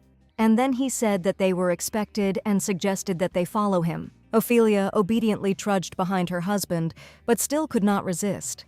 She poked him in the side with her finger to get his attention, and then she whispered that it was the servant who insulted her. Dragging after her husband, she told him how he had driven her away, saying that the crown prince had ordered him to do so. She kept getting indignant, saying who dared to treat her like that. Her husband turned around and asked what she wanted from him. She asked if he wasn't angry that his wife was being treated like that. The Duke asked if she herself was not an expert in insults, who had told Duchess Panan that she looked like a grain of rice. Ophelia realized that she was apparently not a dandelion herself. She tried to apologize for this. Her husband laughed and asked if it was for the comparison with a grain. The girl giggled nervously and said that she needed to apologize for her stupidity. Whether they would forgive her or not was up to them to decide. Then she added that she needed to somehow reduce the rumors about herself, but her husband looked at her in such a way that she didn't understand whether he was really against it. After that, she hesitantly asked him if she didn't need to apologize. Or maybe just an apology won't solve anything. Everything is so complicated. She thought about becoming a better person so that she could live in peace after the divorce. Maybe she should just lay low somewhere for a couple of years. And to live in a remote place, what wonderful dreams. She would choose a small house, maybe even with a garden, and have a cat and a dog. And she would be surrounded by absolutely everything that she loves. Even just imagining it, she was already happy. Ophelia was lost in her dreams and didn't notice how her husband looked at her happy face in surprise. After that, he asked if the rumors really should disappear. And he added that for his part, the worse her reputation, the better for him. Ophelia cried out, asking why he thought that. Was it really true that the more bad things she did, the easier it was for him to do his own? The husband thoughtfully said something vague, and she looked boldly into his eyes, waiting for an answer. He hesitated at first, wondering whether he should say it, and then he suddenly added that he was amazed, after which he added a touch, which meant that she gave him back. He didn't need to explain anything anymore. Ophelia realized she had hit the mark. But I couldn't help but notice that his face was rather strange now, although quite cute. Things were always difficult with him. At that moment, the servant announced that His Highness was waiting for them. The Duke first thanked him, and then placed his hand on the servant's shoulder, and then he pushed him away sharply so that he flew away. He leaned over him and said that he heard that he had insulted his wife. He then pulled the servant close to him and whispered in his ear that he would not forgive him a second time, noting that he had a hobby of collecting round things. Apparently the hint was well understood, and the Duke, as if nothing had happened, turned to his wife and said that it was time for them to go. Ophelia realized that since he was a duke, he had to think about the honor of his family. Even if he was not interested in it at all, he should not allow anyone to insult it. Although at such moments he is a real villain, Ophelia remembered reading about him in a book. The most influential figure in the empire, head of the pro-noble faction. He had an extraordinary influence on people, and no one dared to criticize his actions, except for just one person who decided to do it. However, at that moment, Ophelia saw the prince comforting Countess Fleur. She was taken aback by what kind of performance this was. The countess sobbed on his chest, as if someone had mortally insulted her. Her gentle sobs even began to irritate. Ophelia looked at this picture and couldn't understand what the hell was going on, and the prince addressed her in a thunderous voice. He asked if he hadn't told her not to go near Fleur. The girl remembered the meeting in the garden, but there really was nothing there. Is that why the Countess is crying? Because she greeted her today. To her question, the prince replied that this was precisely why. Fleur tensed up as if expecting a blow, her fragile shoulders looking very vulnerable. However, the Duchess could no longer be deceived by this. She noticed that the Countess had spoken to her first. She had only responded, and hadn't their conversation ended well. So why is she behaving like this now? What did they do to her? Fleur began to speak, sobbing and gasping. Truly, the tears she shed could have drowned a small town. She said the Duchess was too scary and then apologized. So modest and unhappy. This is already some kind of perverted innocence, as if she said you hit me and forgive me for hitting me. At this point, the prince got furious and told Ophelia that maybe she should stop putting on this fake face. She asked what was wrong with him. She was born with it. The prince became even more angry and shouted at her that if she didn't apologize now, she wouldn't let this go, and her family wouldn't be saved this time. Ophelia couldn't help but shout, asking if he had really gone completely mad. What family is he talking about? It's not fair. She wanted to object. She wanted to say that they had a simple conversation. They just asked each other about their health and went their separate ways. There was nothing criminal about it to make a big deal out of it. However, she looked at the prince's face and thought that if she did this, he would be even angrier. And since the Empress's letter proved useless, she had to surrender. In order to improve her relationship with the prince, she must endure. Ophelia clenched her fist, determined to stay alive. If she does this now, she can avoid death. It was disgusting to ask for forgiveness when she was not guilty of anything, but she turned to the Countess, after which she bowed and said that she had been rude. She even started saying a phrase to ask for forgiveness. Well, then suddenly her mouth was shut. It was her husband who said it was quite strange. He asked what his wife had done. She had simply greeted the Countess, hadn't she? The prince and countess looked at him in confusion. Then Kalian stated that the situation was such that an apology from his wife would not be enough. However, the duke stated that she had done nothing wrong. Ophelia was shocked. Why the hell was he taking her side? She tried to stop him, but the duke asked that if his wife had done something bad, it was only because she looked scary. That is, the countess was scared, and his wife was to blame for this. Ophelia felt like her husband was deliberately making fun of her by focusing on her frightening appearance. And her husband said that no matter how frightening she looked, he did not understand why the prince would behave like that just because they exchanged greetings. Kalina got furious again, some kind of unbalanced character. He asked if the duke had said everything. However, Sylvester turned on his demonic nature again and declared that not yet. Then, in an icy voice, he asked that even if his wife had really done something bad to the countess, why call them both to scold them when only he could have been scolded? Ophelia didn't understand whether he really wanted to protect her now, since he himself had recently attacked her, but the Duke replied that he was protecting her enough, after which he added that he believes his wife. Ophelia thought, he's lying and not blushing, he has talent. But she still couldn't understand the prince's behavior, and his look was too frightening. It did not bode well. He suddenly stated again that he had made it clear that she should never approach Fleur, but she dared to disobey the crown prince's order, and that was enough for punishment. The Duke chuckled. Ophelia realized that complications were beginning, and Sylvester asked where in the law it was written that women should not greet each other. In addition, the Duke recalled that his wife had never been convicted of anything related to the Countess. The prince was taken aback because it was true. Ophelia was never punished for her crimes. She always came out of it dry, no matter what she did. And she took full advantage of it, and all this thanks to the Duke's ability to circumvent the law. Besides, he was never afraid of the crown prince.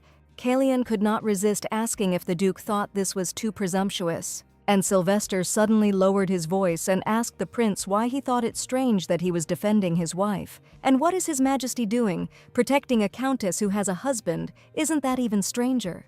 The countess's eyes were wet again, and she asked how he could say such a thing. She turned around and, not very successfully holding back her sobs, hurried to run away. Ophelia thought, right on the money, her husband was absolutely right. Fleur has now quarreled with her husband, but has not divorced. In essence, by meeting with the crown prince, she was breaking the law. The prince had no rights to this woman. And this love cannot be called beautiful and pure, since the countess is still married.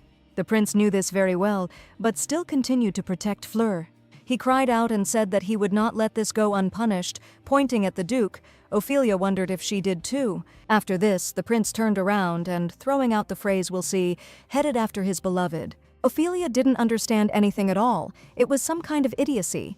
She just bowed. Looking at her husband, she noticed that he looked inspired. He truly understood that he had hit the prince in a sore spot. However, he thought that Kalian had behaved at least strangely to provoke and say such a thing. Blind love must have a limit. At this time, the prince rushed to calm his beloved. He called her name loudly, trying to catch up with her. Then he grabbed her hand to stop her. She turned around, looking at him with sad, tearful eyes. Seeing her tears, he shouted that he would not let them get away with this. The prince was filled with rage because he wanted to protect his woman. Moreover, his anger had boiled up even earlier in the morning when the woman had given him the letter. It was a letter from his mother. He recognized her handwriting. It was real, so it evoked a huge amount of emotion in him. Among them were some unpleasant ones. It was obvious that the letter had been stolen. This evil, disgusting woman stole it from somewhere. I just had to find out from whom. Looking at Countess Fleur, the prince promised that even if he had to risk everything, he would destroy them. This beautiful lady raised her equally beautiful eyes to him and declared that she was not afraid of insults. She said she was only worried about one thing. After all, because of her, many bad things were said about His Majesty. Kalian stroked her cheek and thought, what a silly girl. How can she say that everything is fine after those dirty words were thrown at her? He said he understood that everything was far from okay. In his heart, love eclipsed the raging rage when he touched her. The woman who saved him from death, who looked after him without asking anything in return. She gave him such a beautiful smile, how could he not love her? And he could not put up with those who trampled such a tender soul. Looking into her eyes, he said that she would be by his side. However, Fleur touched his chest gently with her palm and told him not to do that. She reminded him that the Duke was the head of the noble faction and that it was dangerous to deal with him. The Crown Prince was touched by this attitude towards him and thought that she was worried about him when she herself was in pain. Then he pressed her to his chest and asked why she was so kind. In the rush of emotion, he didn't notice how she didn't respond to his embrace. Fleur looked at her strangely. However, later she nevertheless assumed the usual expression of a sweet and gentle countess. And she even finally hugged the prince, which made him immensely happy. The Duke and Duchess returned home in the dark. Ophelia noticed that she was tired after this long day. And even though the Crown Prince left after leaving a nasty comment, he still bothered her. And the Duke suddenly asked why she stopped. Ophelia didn't understand what they were talking about. He asked if she felt they were wrong. She should have insisted to the end, but she got angry and then just stopped. Ophelia's mind was spinning again. She asked if it wasn't he who told her to seduce the Crown Prince. She could barely contain her anger. And anyway, wasn't it he who started to put too much pressure on the prince? In the end, everything got worse. He just got angry. Her husband said that the more he worried about her, the more the Crown Prince would want to see her. Then Ophelia remembered how he treated the servant. She asked why it was necessary to threaten him like that. The Duke pretended to forget about this event. Then he said that apparently he was just unlucky. After all, he is the assistant of the last prince. He should understand that he could get into trouble. Ophelia wondered how her husband could be so open about how indifferent he was to her. He should at least come up with a normal excuse. However, at that moment, her attention was drawn to what was happening outside the carriage window. The glow was breathtaking, something she had never seen before. It was Aurora that was shining. Such a beautiful vision could not leave anyone indifferent. Suddenly, memories that hadn't bothered her for a long time came flooding back. She remembered the fear she had felt before. Every day in the hospital, when she didn't know what would happen to her next, led to an increase in her fear of death. It was even difficult for her to breathe, but she prayed fervently. And now it was a real miracle that she could experience all this. She could enjoy the fresh air and was now completely healthy, and she felt the intention fill her being. She realized that she would definitely seduce the prince. She will copy Fleur's actions because she knew everything about them, and then she will divorce Sylvester and live happily. The husband noticed her posture and asked what was happening to her. She replied that she felt a little sad about the events that had happened, and that she had decided to do better. The husband asked what exactly was better, and whether she really seriously intended to seduce the heir to the throne. The girl replied that from what she had heard, she would be able to get a divorce. The Duke smiled at her and said let her try and see if she could do it. Ophelia asked why he was provoking her again, and he looked into her eyes and asked why she had changed so much. After all, before she didn't even like talking to him. There was a reason, of course, but she couldn't say it out loud. However, she noticed that he himself had hated her before. and after she tried to resurrect her father's spirit, everything only got worse. This event had a very negative impact on them. The husband noted that they were probably the same in this, but she also disliked him. Then he reached out, squeezed her fingers, and said that, in principle, he didn't care. And he said that he would not inquire about what had happened. There was no point in asking useless questions. Kissing her hand, he made a strange request. He asked her to simply make him happy. And he looked at her like a child who had received his first toy. Ophelia suddenly realized that he was just playing with her. Looking at the way he held her hand, she wondered if she could trust him. Some part of her still wanted to believe him. The rest of the journey passed in complete silence. Several days passed since then. Ophelia was busy with work. She continued to follow her plan, hoping for the best. This made her quite tired, but nevertheless she felt a sense of satisfaction. Stretching in her chair, she recalled the events of the last few days, and that a lot of time has passed since that incident. Kalyan, who had threatened her, was suspiciously quiet. Even though he was the crown prince, there was no point in provoking the recent family. While he remained silent, she tried to follow her plan. The day X was approaching, when she planned to found the orphanage. She had the feeling that she was taking something valuable from Fleur, and it even made her feel a little uncomfortable. Ophelia knew she felt guilty, but she didn't understand why. After all, in essence, it was not theft, but a desire to save oneself. However, she was still troubled by thoughts of what the real Ophelia would be thinking. Where is she now? Does she know what is happening here? The girl decided to shake off these thoughts and throw them out of her head. Now her life was here, so she needed to understand Fleur as a person, not as a character. And for this, it is better not to be distracted by random thoughts. So she decided to focus on her plans. The Duke at some point asked the maid for more tea. Ophelia realized that now was a good moment to discuss her idea with him. However, before she could say anything, he immediately cut her off. She asked how he could refuse her without even listening. He noticed that she had interesting plans, but they were very strange, and he would never agree to them.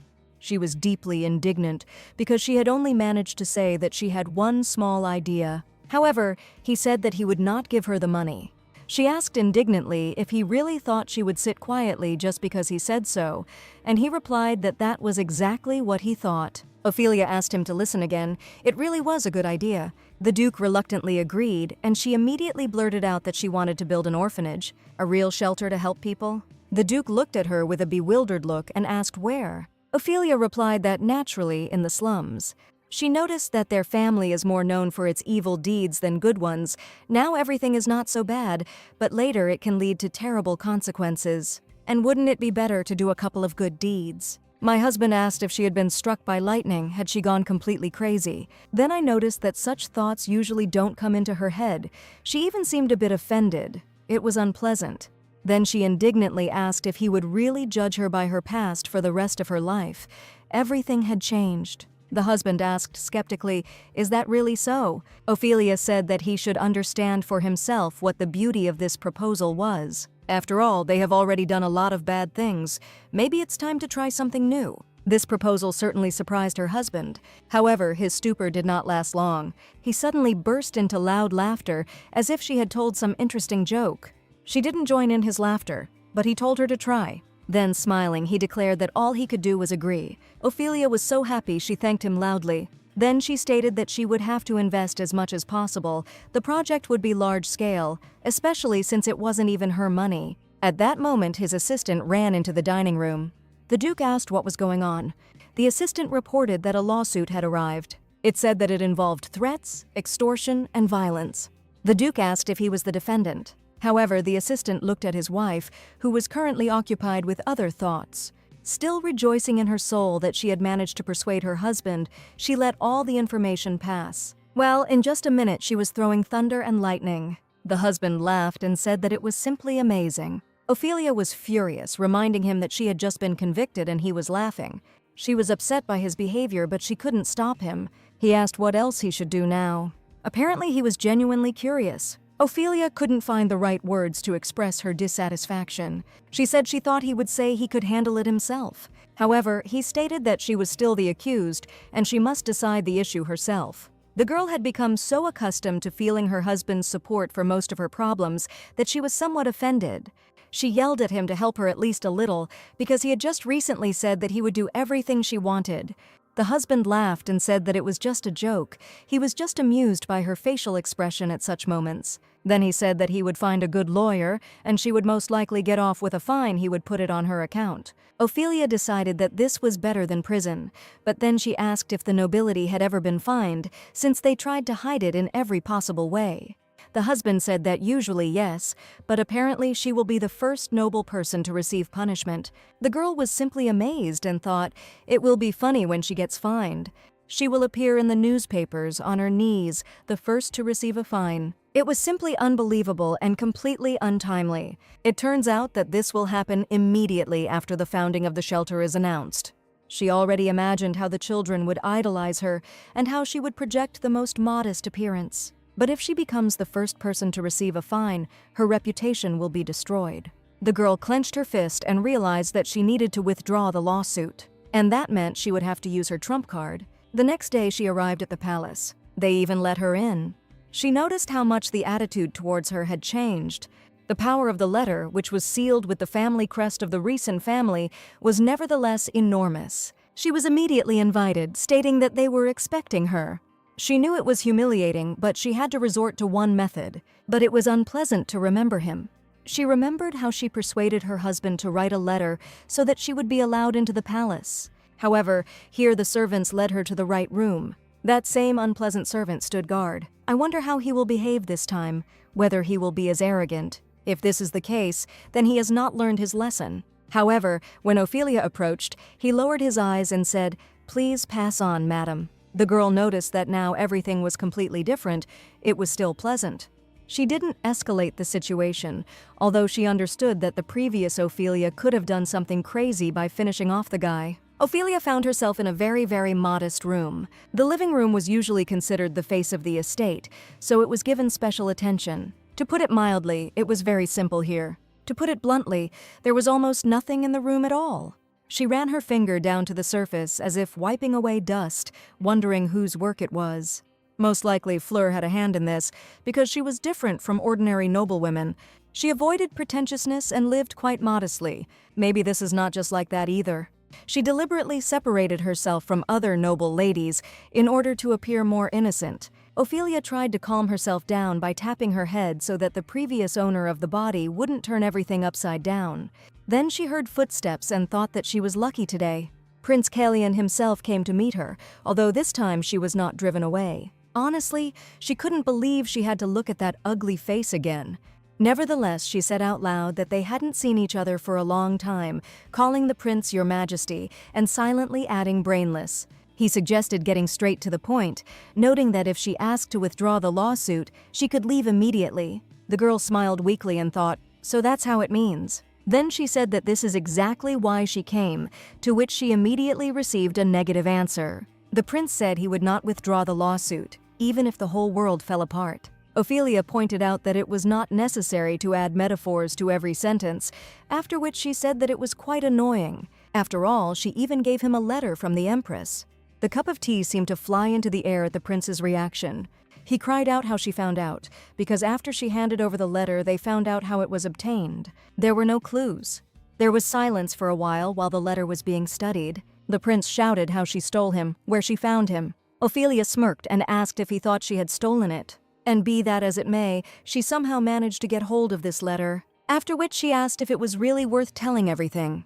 The prince screamed again. It was simply impossible to talk to him normally. Some kind of unbalanced creature that constantly screams. Ophelia tried to appear indifferent, so as not to show how important it was for her to preserve her reputation. Taking one of the candies on the table in her hands, she continued.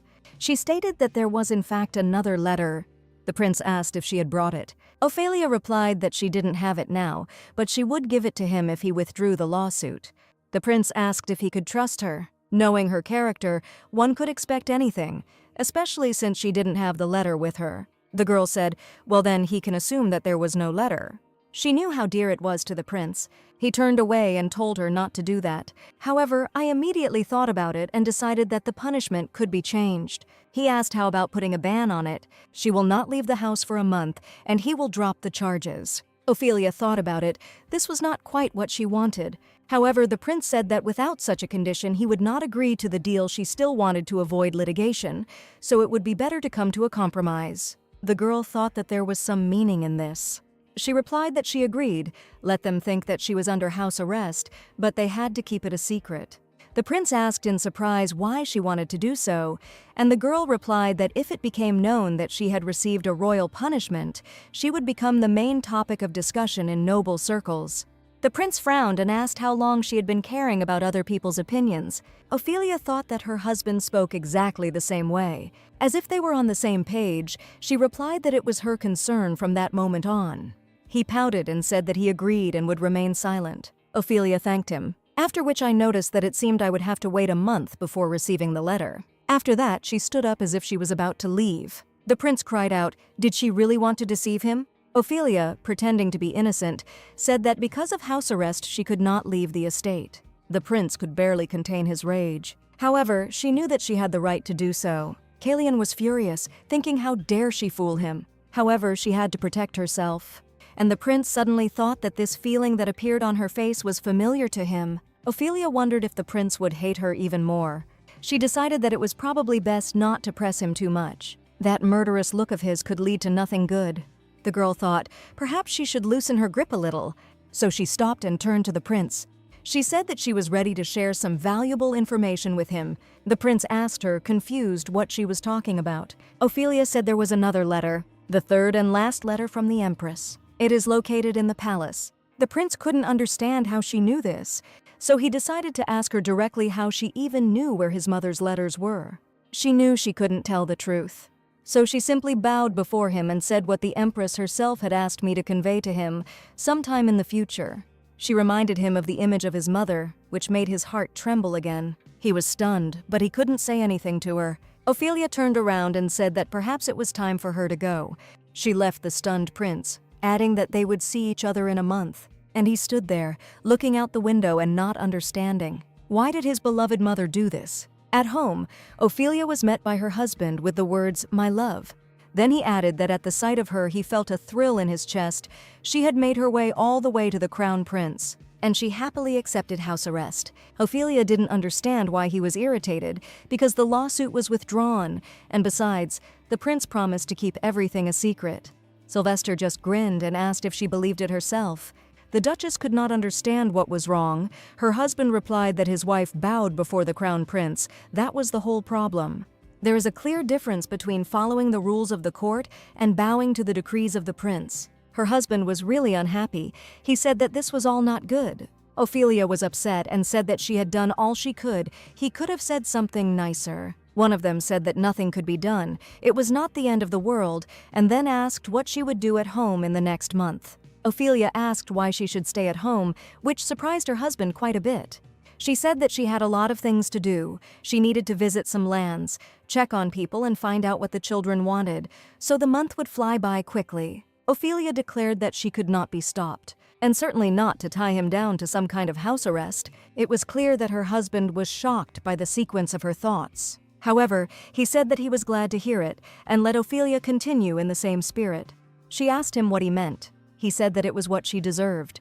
Ophelia always lived as she wanted and didn't listen to anyone. Her husband told her to continue to behave this way, not listening to him or the prince, just doing whatever her heart told her to do. He reminded us that we only have one life, and isn't that how we should live it? Ophelia didn't understand the train of his thoughts. Was it not for the sake of the family's honor, but simply because he didn't want her to be tied to anything? She suddenly shrank back, overcome by a strange excitement. It was as if the feelings that were in her previous body were transferring into this one. Sylvester noticed this and asked what was happening to her. She didn't look well. Ophelia said that it was nothing, she was just scared. She noticed that living by one's own rules is not so easy. It's a wonderful thought, but she's so far from it that it's even scary. She was afraid that one day she would wake up in a hospital bed again, and this tormented her with anxiety. The husband approached her and asked what exactly she was afraid of. He wrapped her up and said that she was a duchess, no matter what anyone said, and no one would touch her. Looking straight into her eyes with an unfamiliar, soft gaze, he told her to remember this, and he added that he wants her to be safe. Ophelia thought that on the surface his words seemed kind, but deep down he was probably planning to use her again. probably thinking up schemes. She smiled and said, "Well, let it be so. She has her own plan." And whatever his intentions, she finally began to think in her own way and live the way she wants. She took her first step out of the carriage. Dressed in a black cloak with her head covered, she appeared in the slums, determined to begin. It was her first step towards building a shelter, but on the very first day of house arrest, she got into trouble. She was accompanied by her maid, Irene, and she did not understand at all how her mistress had changed so much in such a short time. They were on a crowded street where mostly poor people lived, but Irene remembered completely different times. How behind the closed door her mistress screamed, demanding that the maid appear immediately. She cursed, becoming furious. The other maids felt sorry for Irene, but they couldn't do anything. She was supposed to help her mistress, but she was terribly afraid of her. The poor girl entered the Duchess's room every time as if she were going up to the chopping block. She couldn't avoid it, but each time it became more difficult for her. She barely had time to open the door when trouble arrived. Then the vase hit her head. It's just punches to the face. Her mad mistress was driving her crazy, but there was no escape. And she was always like this. Irene didn't remember any other times.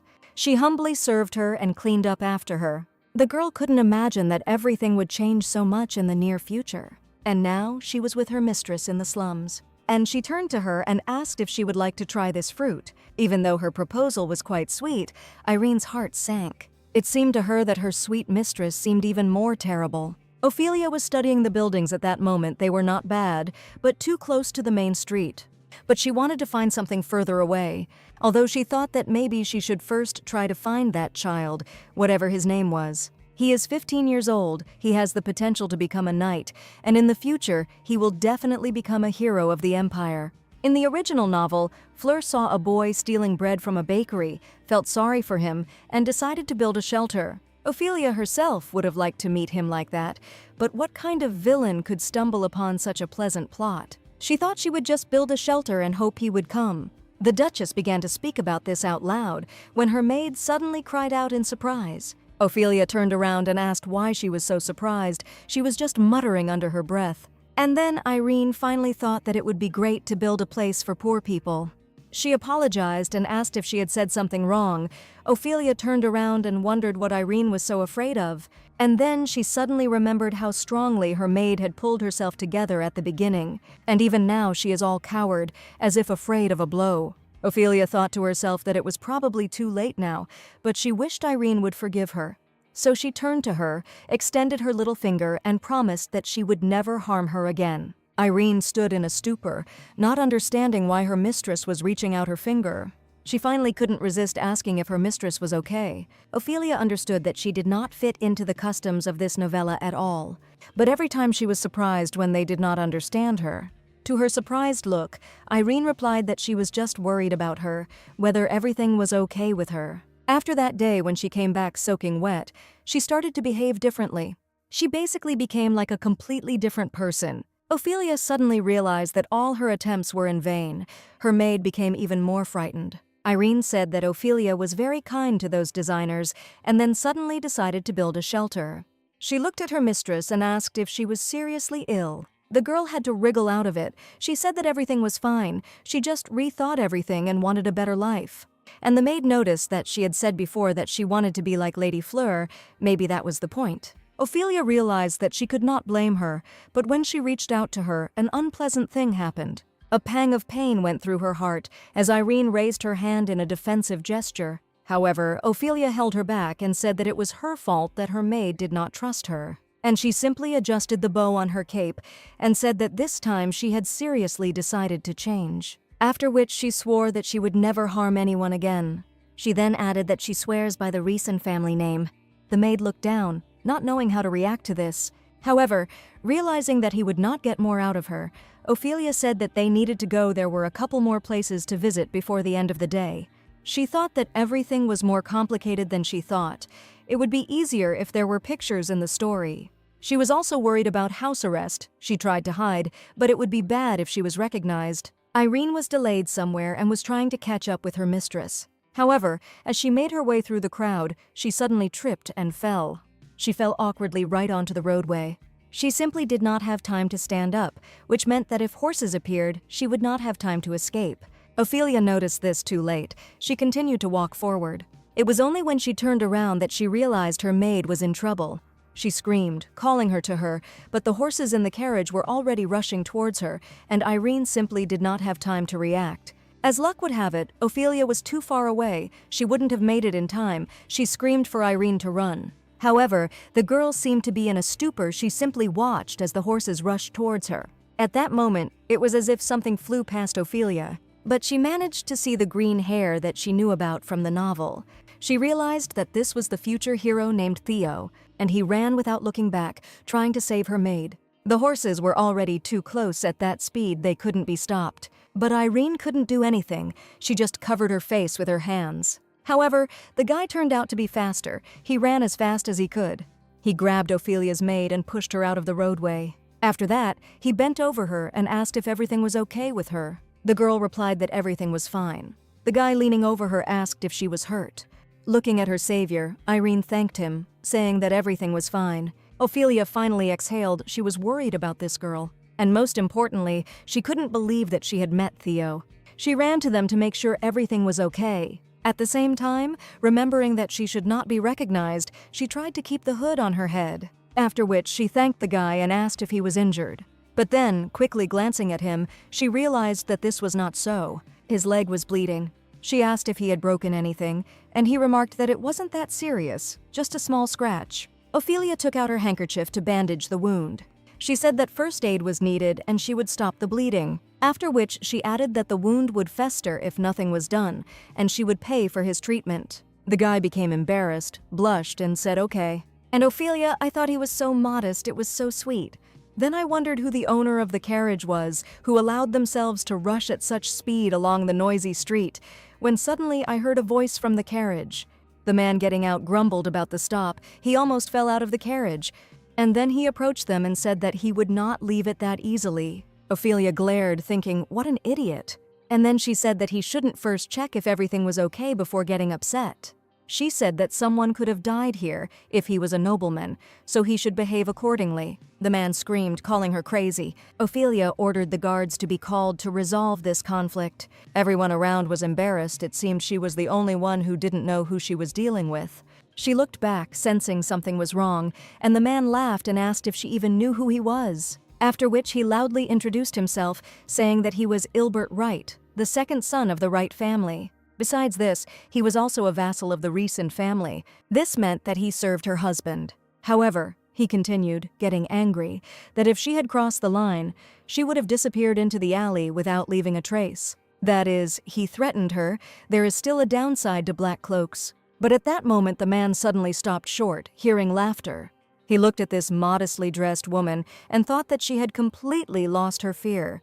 Ilbert Wright asked what was funny. Ophelia said with a smile that she was asking for forgiveness. It slipped out.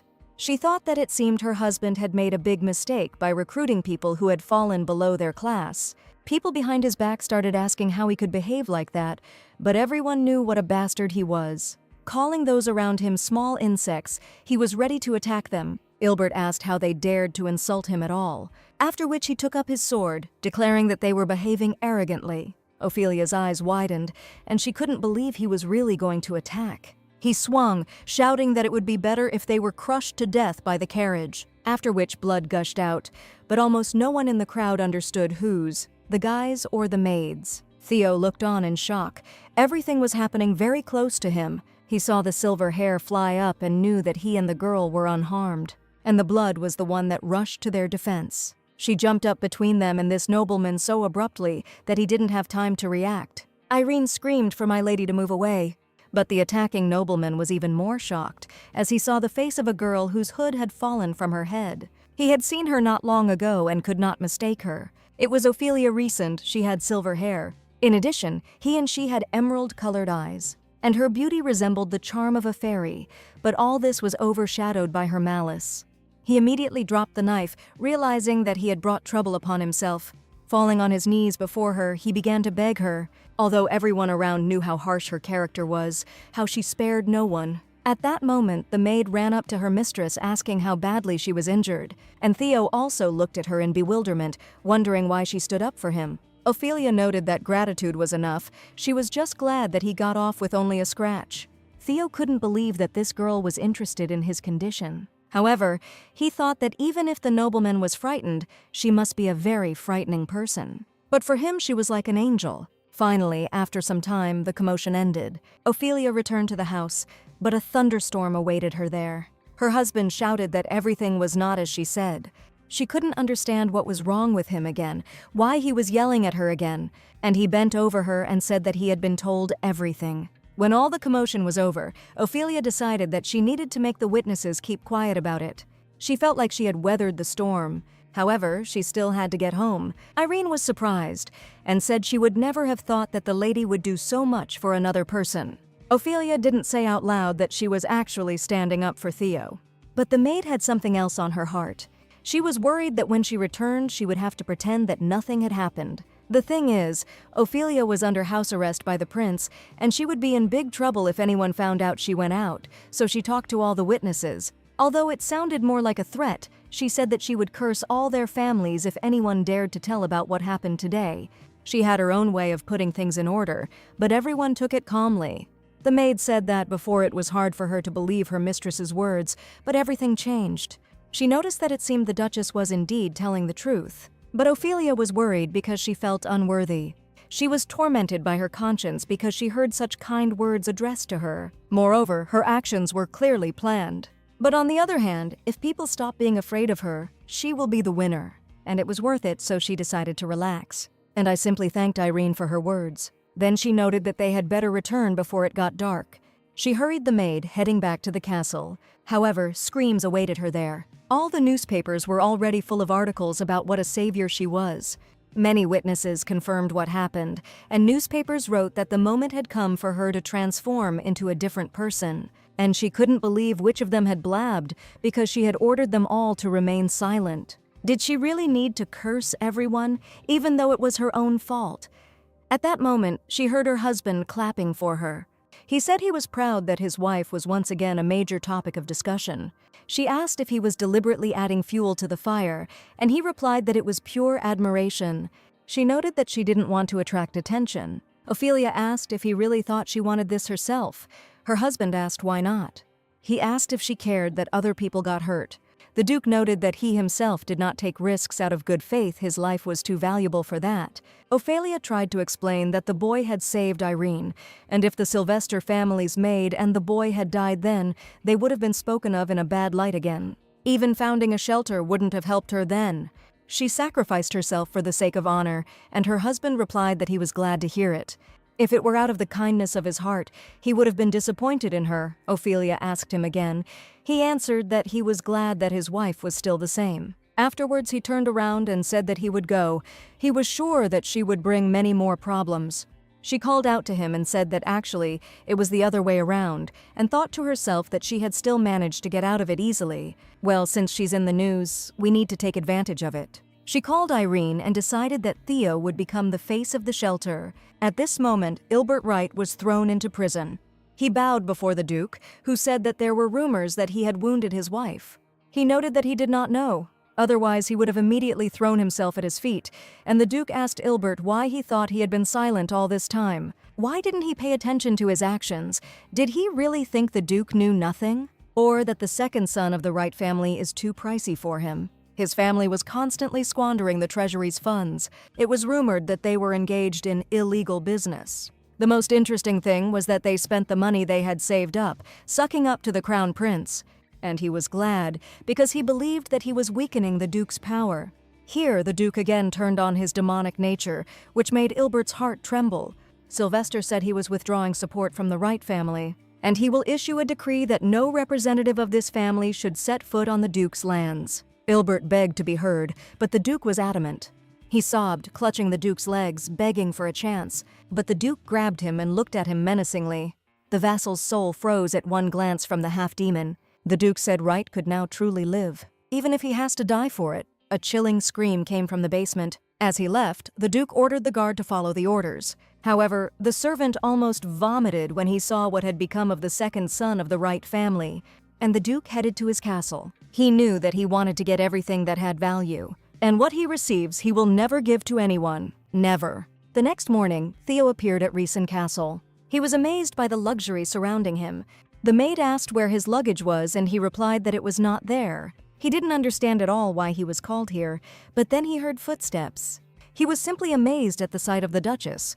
She appeared in all her splendor, and before that he had only seen her in a cloak. Now he could appreciate all her charm, and he did not dare to utter a word.